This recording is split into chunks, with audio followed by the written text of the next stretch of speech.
Hey, I'm Robert Bowley. I'm the creative strategist on Modern Warfare 3 and Infinity Ward. Well, here we're showing off two missions that take place fairly early in the campaign of Modern Warfare 3, which picks up just hours after Modern Warfare 2. So DC is burning, the war's escalated up the eastern seaboard, and what we're showing here is one of the missions that takes place in New York as the Delta Force is trying to do the final push to get the Russians out of the US. So in this mission, Hunter Killer, they're going underwater to try to get and breach a sub to try to get our guys on the ground a fighting chance in the streets. Well, Call of Duty is all about variety, not only throughout the entire campaign, but even in a single mission. So something like Hunter Killer, you start out underwater in these personal subs, and then you're breaching it, and then it's that traditional, fighting through tight corridors, and then another moment you're in a helicopter, and that's just in one level. I mean, we're also showing London here, a mission called Mind the Gap that takes place in London with the British SAS, and throughout that mission you're fighting through the streets of London. Very different type of conflict than what you're fighting when you're fighting in New York, because New York is war torn at this point. It's not as populated. London, very different, very much still a populated city. The rules of engagement have changed. The rules of engagement are different when you're fighting in an area like that opposed to another area, or even fighting in Russia or Paris or Berlin.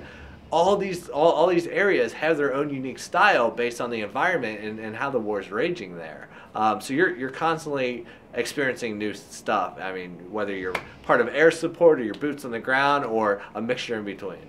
Modern Warfare 3 is taking it to the new level simply by where the story is taking us. I mean, we're very used to fighting these non-traditional areas, war-torn areas, the outskirts of these major things. But now we're moving into the streets. We're moving into the major cities. You're seeing these huge moments, these huge cinematic set-piece moments in places you never expect them, places that we feel safe, that are very familiar because, they're in Paris, they're in London, they're in these places that we know, and to see these moments there and be part of it, be interactive and experience is totally different. Yeah, I mean, we're always looking at, improving on gameplay, improving on the tech that we're using. And in Modern Warfare 3, it's all about the scale. I mean, making sure that, when you get into these cities, it's much more populated, it's much more dense.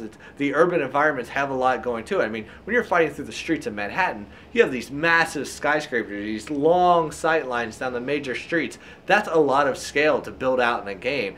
And it's so important to us to make sure that we're upgrading our tech to make sure that you're getting that smooth controls at 60 frames per second. We're keeping that integrity and quality even as we're expanding out and blowing it out to sizes of levels that you've never seen before. Here we're showing off one aspect of our Spec Ops. So Spec Ops was a new mode we added in Modern Warfare 2 that was dedicated to co-op. Now we still have our co-op mission modes that you can play solo if you want, but in addition to that we have Spec Ops Survival mode, which is an infinite wave-based mode. It never ends until you die. So as you get better, you keep going further and further, and as long as you're alive, it just keeps going, and we're constantly throwing different types of enemies at you. They get progressively more harder as you're ranking up. And you're getting better. You're unlocking more stuff. So as they're throwing different guys and tactics, calling in air support after you, you're unlocking air support. You're unlocking Delta Squad who come in and protect you. You're getting claymores, auto turrets, changing the way you play as they change their tactics. So now you have two different ranks. You have your Spec Ops rank and you have your multiplayer rank. They're completely independent of each other. And you rank up in Spec Ops similar to how you would in multiplayer. You're killing guys, the more experience you get, the XP is ranking you up. It's allowing your ability to unlock more stuff, to buy more stuff in Spec Ops mode that is unique to just that.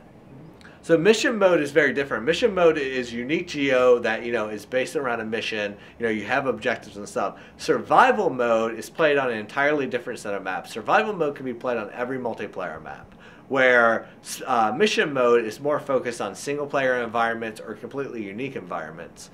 So what's great about that is you get so much more mileage out of your multiplayer maps, and it allows people who haven't yet jumped into multiplayer to train up, learn the maps, learn new tactics on it, get used to it before jumping into multiplayer as well.